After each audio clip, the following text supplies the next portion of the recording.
DElEd की इस class में आप सभी का स्वागत है।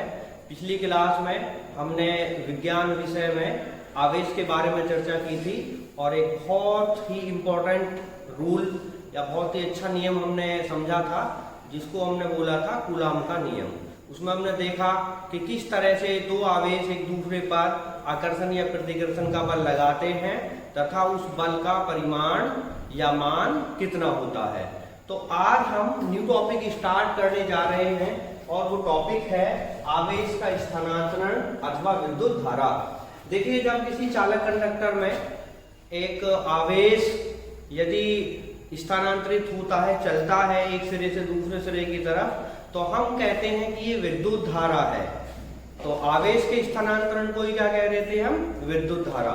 तो इसके लिए एक मैं लेता हूं चालक तार। तो मान लीजिए कि एक चालक तार है और उस चालक तार में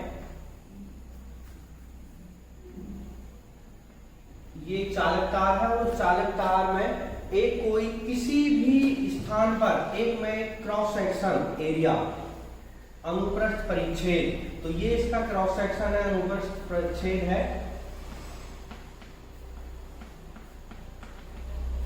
क्रॉस सेक्शन एरिया। ओके, और इस एरिया से एक चार्ज फ्लो हो रहा है जो मेरे लेफ्ट से राइट की तरफ जा रहा है और चार्ज का मान है Q, और ये कितने टाइम में फ्लो हो रहा है? T टाइम में। तो हम कहेंगे कि 1 सेकंड में इस क्रॉस सेक्शन एरिया से जो आवेश प्रवाहित होगा उसको कहेंगे हम विद्युत धारा। तो कैसे इसकी डिफाइन करेंगे, कैसे इसकी डेफिनेशन देंगे? किसी चालक तार से, किसी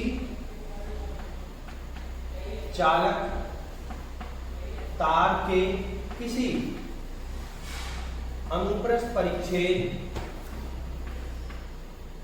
अनुप्रस्थ परिच्छेद, किसी अनुप्रस्थ परिच्छेद के परिच्छेद से 1 सेकंड में, 1 सेकंड में गुजरने वाले या 1 सेकंड में प्रवाहित होने वाले, ये भी हम लिख सकते हैं, प्रवाहित होने वाले,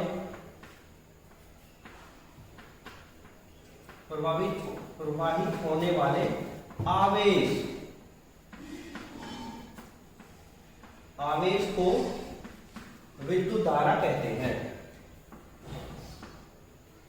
विद्युत धारा कहते हैं।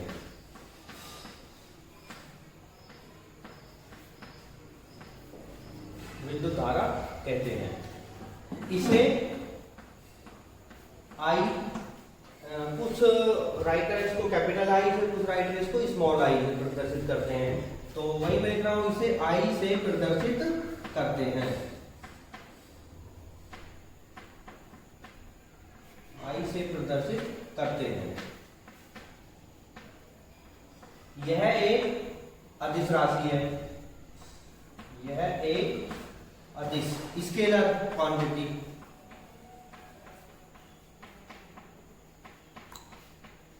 अदिश राशि।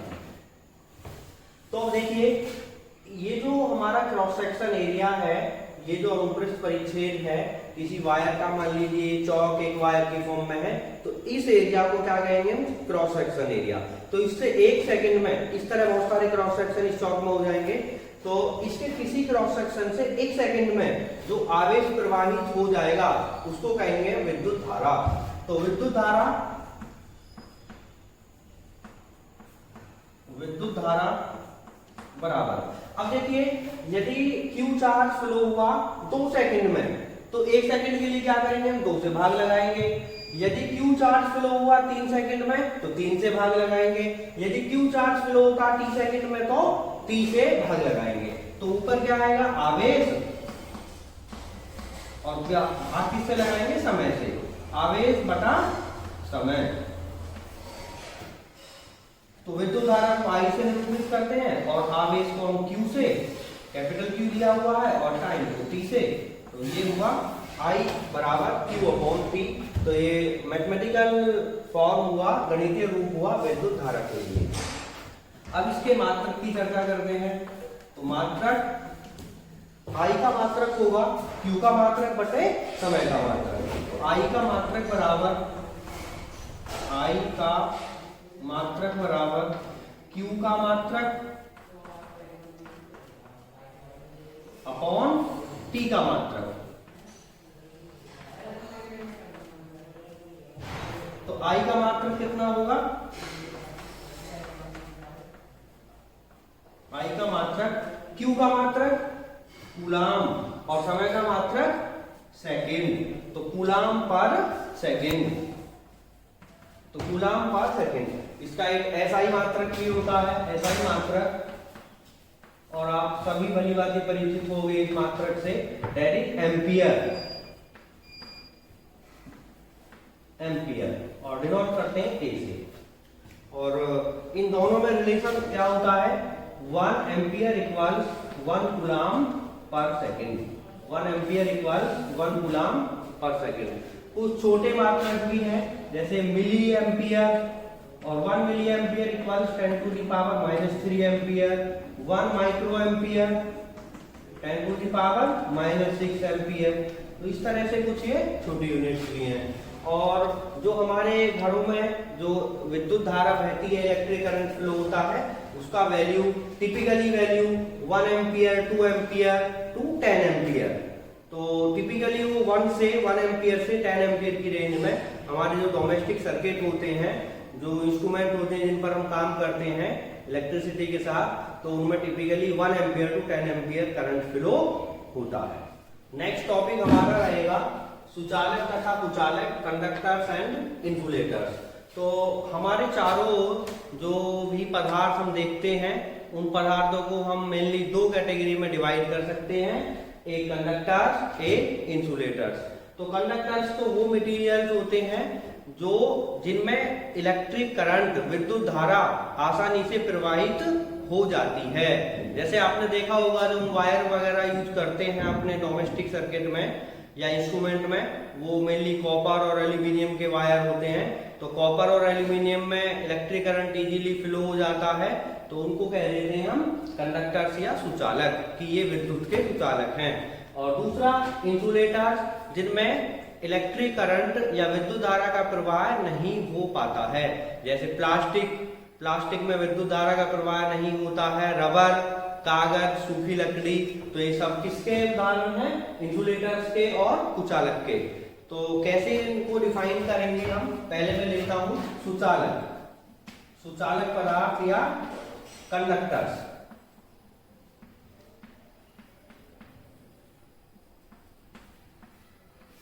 तो क्या कहेंगे कि वे पदार्थ जिनमें विद्युत धारा आसानी से प्रवाहित हो जाए, वे पदार्थ जिनमें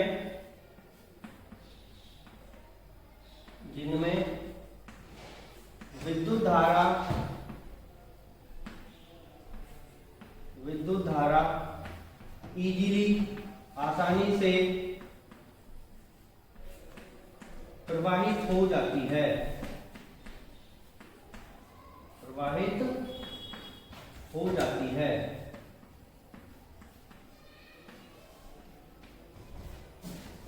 सुचालक पदार्थ कहलाते हैं।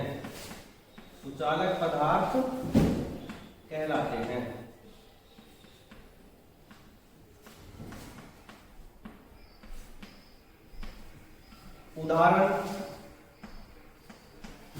क्या क्या उदाहरण है इन पदार्थों के? अभी जैसे मैंने डिस्कस किया था, क्या क्या उदाहरण होंगे इसके? एल्यूमिनियम है, तांबा है, लोहा है, लोह पदार्थ। तो ये सारे किसके उदाहरण हैं? सुचालक के, कंडक्टर्स के, क्योंकि इनमें विद्युत धारा आसानी से प्रवाहित हो जाती है। आगे नेक्स्ट हम देखते हैं कुचालक।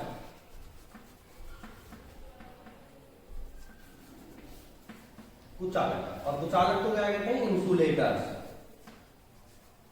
इंसुलेटर्स। तो वे पदार्थ जिनमें विद्युत धारा आसानी से प्रवाहित नहीं होती है, उन्हें हम कुचालक पदार्थ कहते हैं। वे पदार्थ जिनमें विद्युत धारा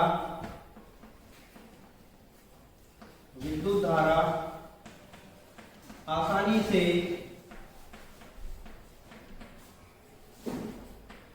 प्रवाहित नहीं होती है। आसानी से क्या विद्युत धारा प्रवाहित होती ही नहीं है, कुचालक पदार्थ कहलाते हैं। ये कुचालक कहलाते हैं, कुचालक पदार्थ कहलाते हैं।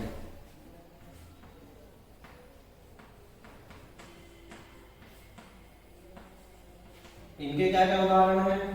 बहुत सारी वस्तुएं हमारे आसपास ऐसी हैं जिनमें विद्युत धारा प्रवाहित नहीं होती है। वो सभी पदार्थ इंसुलेटर्स होंगे। और जैसे आप देख सकते हो अपने चारों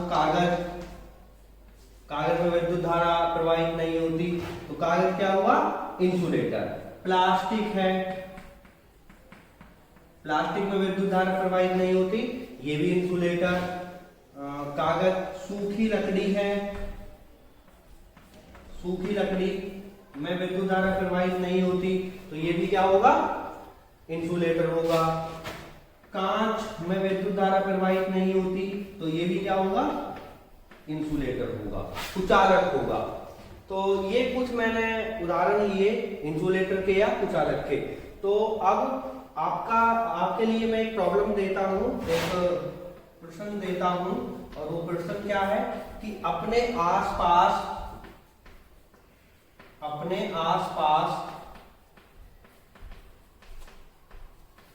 की वस्तुओं, जो भी हम अपने आसपास डेली लाइफ में देखते हैं, कि वस्तुओं में से, और वस्तु यानी पदार्थों में से, पदार्थों में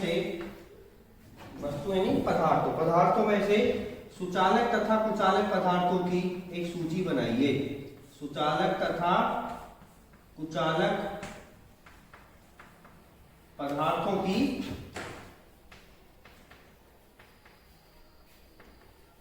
एक सूची बनाइए।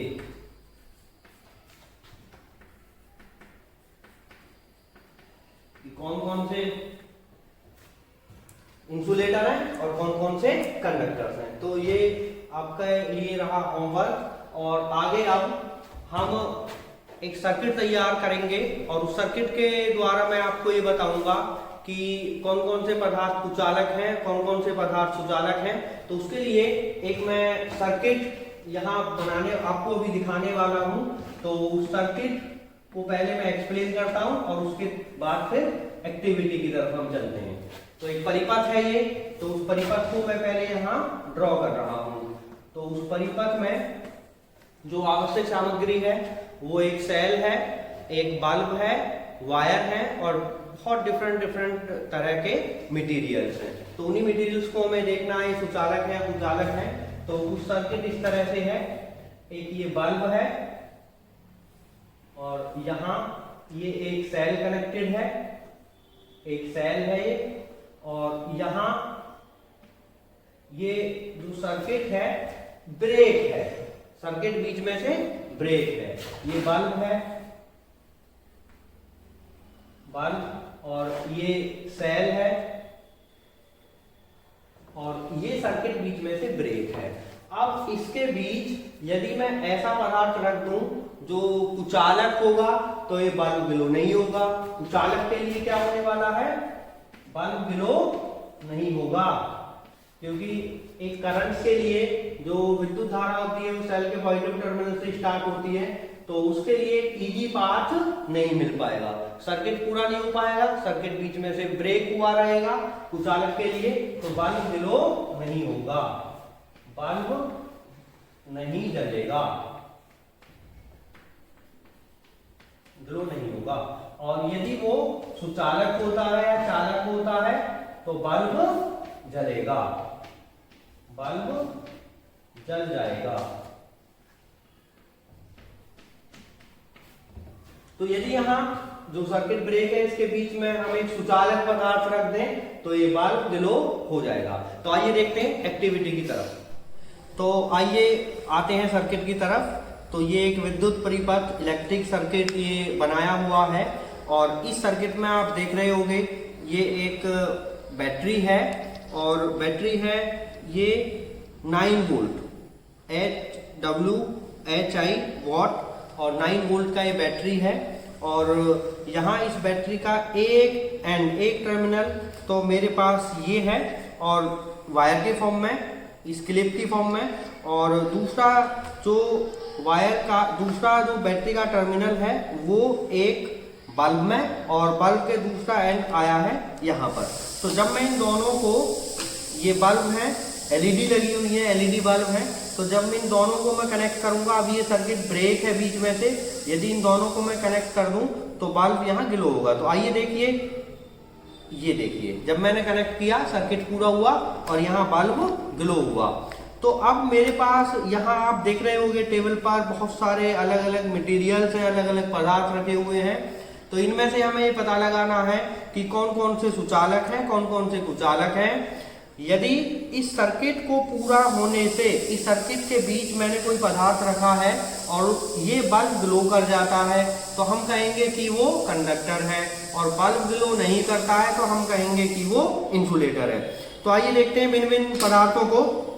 तो सबसे पहले मैं आता हूं, ये एक नेल है, कील है। तो अब मैं कील के एक एंड को तो यहाँ कनेक्ट करता हूँ। आप देख रहे होंगे मैंने एक एंड को एक क्लिप से कनेक्ट किया और अब दूसरे एंड को मैं यहाँ से कनेक्ट करूंगा। तो आइए देखिए क्या होगा। पहले तो आप क्या बता पाएंगे कि क्या होगा, बल्ब ग्लो होगा या नहीं होगा इस कील से? तो आंसर क्या होगा आपका? तो आइए देखते हैं। देखिए तो बल्ब ये ग्लो हुआ, तो इसका मतलब क्या हुआ कि ये जो हमारे पास कील है ये कंडक्टर है, ये सुचालक है, विद्युत धारा की सुचालक है। आइए फिर आगे मेरे पास एक ये की है और इस की को मैं कनेक्ट करके देखता हूं। तो की के एक एंड को मैंने यहाँ कनेक्ट किया और दूसरे एंड को मैंने यहाँ से कनेक्ट किया। तो देखिए क्या हुआ, बल्ब ग्लो हुआ। तो इसका मतलब ये जो की है वो भी एक कंडक्टर से मिलकर बनी हुई है। आइए आगे और कुछ लेते हैं। ये हमारे पास एक आयरन का बना हुआ मटेरियल है, एक ये स्ट्रिप है और इस स्ट्रिप के एक एंड को मैंने ये कनेक्ट किया और दूसरे एंड को मैं इसको यहाँ से कनेक्ट करता हूँ। तो क्या होगा, बल्ब ग्लो हुआ। तो इसका अर्थ क्या हुआ कि ये जो हमारे पास स्ट्रिप है आयरन का बना हुआ ये भी कंडक्टर है। उसके बाद फिर मेरे पास ये स्क्रू ड्राइवर है। तो स्क्रू ड्राइवर के दो पार्ट हैं, एक आप देख रहे होंगे ये वाला पार्ट है और एक ये पार्ट है। तो आइए पहले इसके आगे वाले पार्ट को हम देखते हैं कि ये क्या होगा। तो एक एंड मैंने यहाँ से कनेक्ट किया और एक एंड मैंने यहाँ से कनेक्ट किया। तो देखना क्या होगा, बल्ब ग्लो हुआ। तो इसका मतलब हुआ कि ये जो इसका हिस्सा है वो कंडक्टर है। और यदि इस वाले हिस्से को हम देखें तो एक को मैंने यहाँ पकड़ा और दूसरे को मैंने यहाँ से टच किया तो देखना बल्ब ग्लो नहीं हुआ। तो इसका मतलब क्या हुआ कि इस स्क्रू ड्राइवर का ये वाला जो हिस्सा है ये तो कंडक्टर है और जो ये वाला हिस्सा है ये इंसुलेटर है। आइए आगे और भी बहुत सारे हमारे पास वस्तु है। एक सूखी लकड़ी का टुकड़ा है, इस सूखी लकड़ी के टुकड़े को देखते हैं। तो एक एंड तो मैंने यहाँ से इसका कनेक्ट किया और दूसरा मैंने यहाँ कनेक्ट किया तो बल्ब ग्लो नहीं हुआ। तो इसका मतलब जो सूखी लकड़ी होती है वो विद्युत की कुचालक होती है। आइए और देखते हैं, ये पेन बॉडी है ये, और इस पेन बॉडी को एक एंड को मैंने यहाँ से कनेक्ट किया और इसके दूसरे एंड को मैंने यहाँ से कनेक्ट किया, ये कनेक्ट किया। तो आइए देखिए क्या देख रहे होगे आप, बल्ब ग्लो हुआ या नहीं हुआ? नहीं हुआ। तो जो पेन बॉडी है, पेन बॉडी इंसुलेटिंग है। आगे हम देखते हैं हमारे पास ये कैंची है और इस सीजर का मैं एक एंड यहाँ कनेक्ट करता हूँ क्योंकि इसके भी दो भाग आप देख रहे होंगे, एक भाग ये और एक भाग ये। तो इसको मैंने देखा यहाँ से तो देखना बल्ब ग्लो हुआ। तो इसका मतलब है कि जो ये वाला हिस्सा है इस सीजर का वो कंडक्टर है। और यदि इस वाले प्लास्टिक वाले हिस्से को हम देखते हैं, इस तरह से एक ये कनेक्ट किया और एक मैंने ये कनेक्ट किया तो बल्ब ग्लो नहीं हुआ। तो इसका मतलब ये इस सीजर का जो ये वाला हिस्सा है ये इंसुलेटर है। आगे मेरे पास एक ये गत्ता है और इस गत्ते को मैं कनेक्ट करता हूं तो आप पाओगे कि बल्ब ग्लो नहीं हुआ। तो इसका मतलब क्या हुआ कि जब बल्ब ग्लो नहीं हो रहा है तो ये गत्ता इंसुलेटर है, कुचालक है। इसके बाद ये गिलास है, इस गिलास को कनेक्ट करके देखते हैं क्या होगा। एक एंड मैंने यहां से कनेक्ट किया और इस सर्किट का दूसरा एंड यहां से, तो तब भी बल्ब ग्लो नहीं हुआ। तो इसका मतलब ये जो गिलास है ये भी कुचालक है। इसके बाद आते हैं हम पॉलीथीन पर। मेरे पास एक पॉलीथीन का टुकड़ा भी है, तो इस पॉलीथीन के एक टुकड़े को मैंने यहां से कनेक्ट किया, एक मैंने यहां से कनेक्ट किया। तो देखना बल्ब ग्लो हुआ या नहीं हुआ। तो आप देख रहे होंगे यहाँ पर कि बल्ब ग्लो नहीं हुआ। तो इसका अर्थ कि ये जो हमारे पास पॉलीथीन है ये भी कुचालक है। तो इसके बाद एक मेरे पास ये वायर है, तो उस वायर के भी दो पार्ट हैं। एक तो जो ऊपर इसका ये स्किन है उसके अंदर वाला पार्ट है और एक ये ऊपर वाला पार्ट है। तो ऊपर वाले पार्ट को जब मैं यहाँ कनेक्ट करूंगा तो देखना वायर के ऊपर वाले पार्ट को, तो क्या हुआ, बल्ब ग्लो नहीं हुआ। और जब मैं इसके अंदर वाले पार्ट को कनेक्ट करता हूं तो अंदर देखिए वायर मैंने एक साइड से कनेक्ट किया और दूसरी तरफ से मैंने ये कनेक्ट किया। अब क्या हुआ, बल्ब ग्लो हुआ। तो इसका अर्थ क्या हुआ कि जो ये वायर होते हैं हमारे पास, इसके जो अंदर वाले ये पार्ट होते हैं वो कंडक्टिंग होते हैं, विद्युत धारा उनमें आसानी से प्रवाहित होती है।